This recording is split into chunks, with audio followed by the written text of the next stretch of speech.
Queridos irmãos sacerdotes, seminaristas, irmãs religiosas, querido povo de Deus, hoje a palavra de Deus nos fala da vocação, do chamado de Deus. É muito interessante porque vocês lembram poucas semanas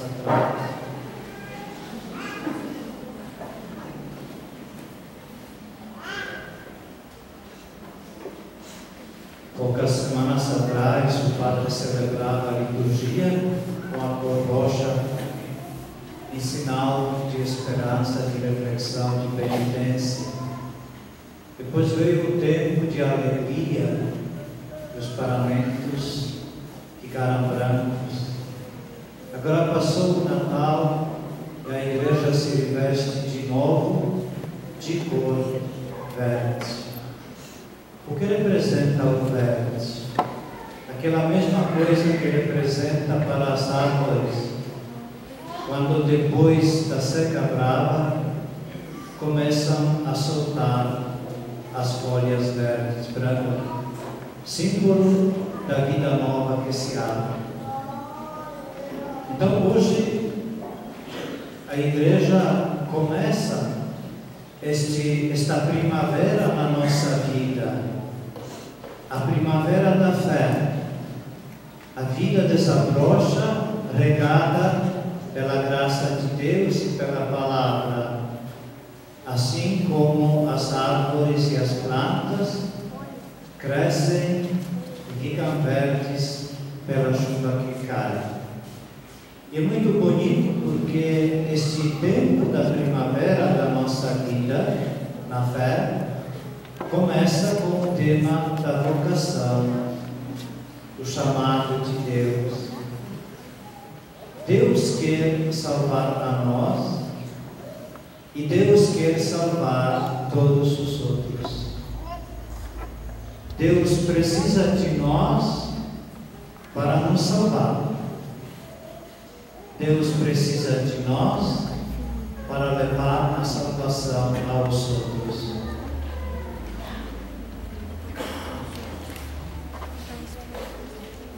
O que nós lemos na primeira leitura é um dos trechos mais bonitos do exemplo do chamado de Deus. A leitura diz que a palavra de Deus naquele tempo era escassa, era rara, eram poucos os profetas. O povo ia longe de Deus e da sua verdade. Então, no templo, o velho sacerdote Eli e um jovem adolescente Samuel. À noite ele escutou, chamado pelo nome, Samuel, Samuel. Ele correu porque pensava que o velho Eli precisava dele. Disse: não, eu não te chamei, vai dormir. Outra vez, e mais uma vez, Deus chamou: Samuel, Samuel. E ele correu para Eli, e ele entendeu. Então não é a minha voz que você está escutando, mas é a voz de Deus. Faça o que Deus deseja de você. E Samuel se tornou um grande profeta. E a última frase da primeira leitura diz o seguinte: Samuel crescia e o Senhor estava com ele, e não deixava cair por terra nenhuma de suas palavras. Deus tem planos para cada um de nós. Nós, aqui, padres, bispo, acreditamos na nossa vocação, porque acreditamos que Deus teve plano conosco. Mas tem outra coisa, vocês também, leigos, pela força do batismo, tem também a mesma vocação que nós, sacerdotes, temos, com a diferença que nós somos constituídos servos dos batizados.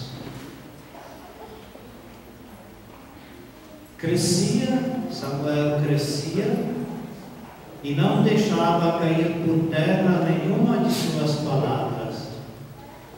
Nós vivemos tempos parecidos, que a palavra de Deus se tornou rara no meio do povo.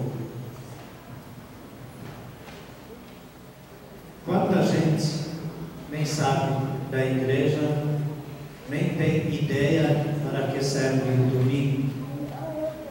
Nunca, ou quase nunca, vem à igreja. Nas famílias não se reza mais. Os pais não mandam mais os filhos para a catequese. Os jovens na escola não escutam falar sobre Deus, ou se escutam com tanta má vontade, que coitados dos professores da religião, né? Na televisão nós nunca ouvimos nada de bom a respeito da religião. Nunca. Mesmo quando começam a falar bem, no fim dão uma cacetada que destrói tudo. Os programas, as novelas apresentam tudo o contrário que é a verdade de Deus, e de forma tão sutil, tão perversa, que as pessoas ignoram. Então, as palavras do mundo, as palavras de destruição, são muito mais ouvidas do que a palavra de Deus. E por isso Deus precisa de nós. E esta frase que Samuel era tão fiel à missão que Deus lhe confiou, que não deixava cair por terra nenhuma de suas palavras. Quer dizer, pregava e zelava pelos convertidos. Nós temos a missão de anunciar a palavra. Não podemos sossegar, mesmo que apanhamos, né? Mesmo que às vezes os ouvidos do povo não querem ouvir. Nos nossos dias a igreja, como nunca, é perseguida. Toda hora morrem cristãos em países islâmicos. Mas a perseguição pior é aquela mentirosa que espalha coisas contrárias à fé e à verdadeira dignidade do ser humano. Por isso a igreja nunca deixará anunciar a verdade. Tanto os bispos como o bispo na sua diocese, o padre na sua paróquia. E vocês, leigos, na sua família, no seu lugar, no seu ambiente de vida, não deixar cair por terra nenhuma palavra, não esquecer nenhuma verdade de Deus, não desprezar nenhuma verdade de Deus. A palavra deve ser anunciada. Vamos agora para o Evangelho. É outro exemplo bonito da vocação. Jesus chamando os apóstolos. Nós já somos acostumados a ouvir esses trechos do Evangelho, quando Jesus, a dedo, escolhe aqueles com quem quer construir a sua igreja. Então, João Batista era o precursor de Jesus, aquele que ia na frente preparando os corações, e ele teve também discípulos. E quando viu de longe Jesus, disse aos seus discípulos: eis o Cordeiro de Deus que tira o pecado do mundo. Quando João chama Jesus de Cordeiro de Deus, não quer dizer apenas, olha o grande mestre, maior do que eu, olha aquele que vai fazer muitos milagres. João disse, eis o Cordeiro de Deus, para dizer que é o Salvador do mundo, o Cordeiro inocente, que será sacrificado pelo perdão dos nossos pecados. E já apontava para a morte de Jesus na cruz. E dois dos discípulos deixaram João e foram atrás de Jesus, meio tímidos, meio de mansinho. Jesus percebeu que estavam indo atrás e perguntou: o que vocês querem? O que vocês procuram? E eles disseram: mestre, onde moras? E o que Jesus respondeu? Vim te ver. O que significa isso? Vem e vê. Faça experiência comigo. Conheça quem eu sou. Encontre-se comigo. Não apenas porque João disse, aquele é o Salvador, mas fica comigo e experimenta quem eu sou. Então, queridos irmãos e irmãs, o primeiro chamado que nós todos recebemos é fazer experiência de fé, experiência de Deus. Tanto nós, consagrados, como vocês, batizados deles. E eu fico muito contente quando penso que entre vocês tem muita gente bem mais santa do que eu, do que os nossos padres.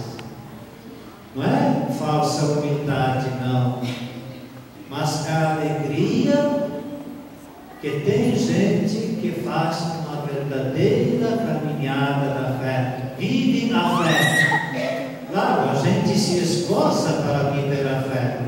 Nós não somos apenas funcionários de boca para fora, como se diz.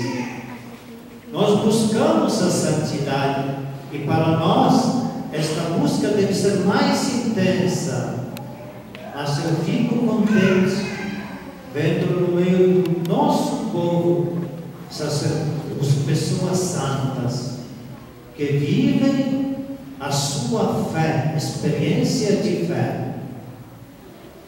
Então Jesus diz: vem e vê, experimenta. Mas onde é que Jesus morava? Nas estradas, no mundo. O mundo era a casa dele. As estradas da Galileia, da Samaria, da Judeia eram a casa dele. Dormia ou comia numa casa, na outra casa, ia para frente, para dizer que a nossa vida não tem morada fixa. E a experiência de Deus, ela não vai contra os bens que nós precisamos para viver felizes nesta terra, mas nos diz que nós buscamos os bens maiores, bens espirituais. Somos peregrinos, para não se apegar tanto ao dinheiro, às pessoas até, à casa, ao carro, não ter tanta ganância das coisas, porque tudo é bom, mas a felicidade destas coisas passa. Experimenta confiar em Deus, como Jesus disse: buscai em primeiro lugar o reino de Deus, e o resto virá como bênção, em acréscimo. Mestre, onde moras? Vim te ver. E por fim,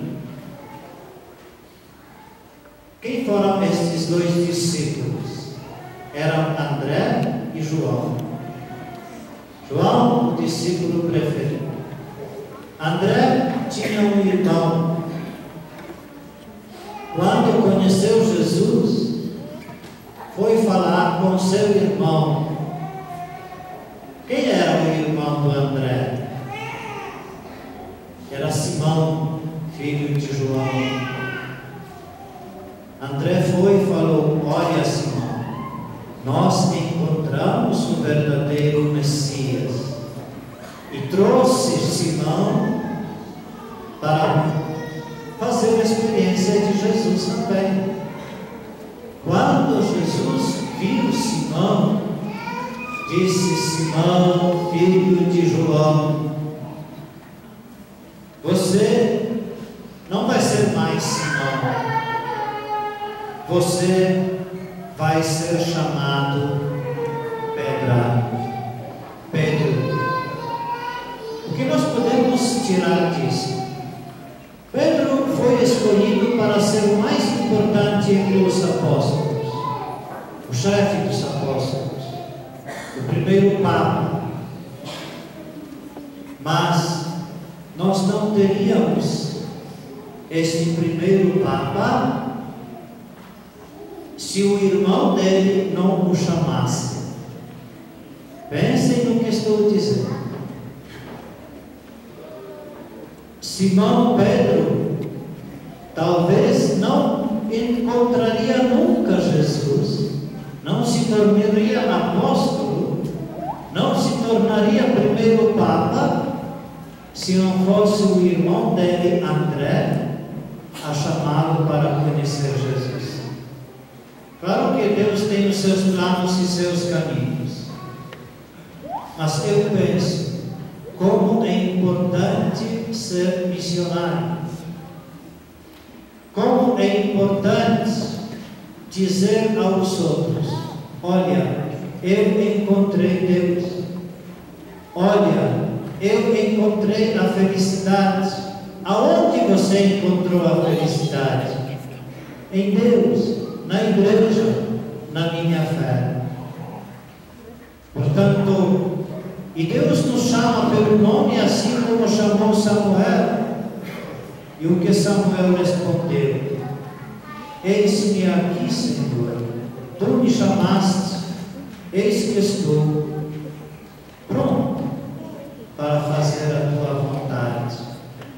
E cada um de nós deve ter esta coragem de dizer: Senhor, obrigado pela fé que eu tenho no coração.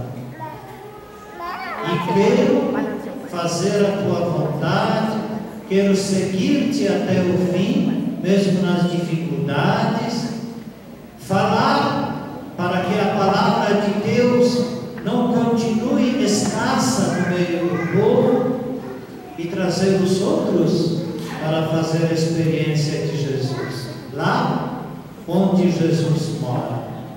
Nós hoje perguntamos: mestre, onde moras? E ele vai responder o quê? Aqui, no sagrado. Aqui, na palavra de Deus. Moro na caridade que vocês estão fazendo. Moro no amor que está nos corações de vocês. E é gostoso seguir Jesus. E é gostoso ter a satisfação de que nos tornamos instrumentos pelos quais outros se salvaram e encontraram Deus. Louvado seja o nosso Senhor Jesus Cristo. Assim seja a glória nossa, Maria Santíssima. Vamos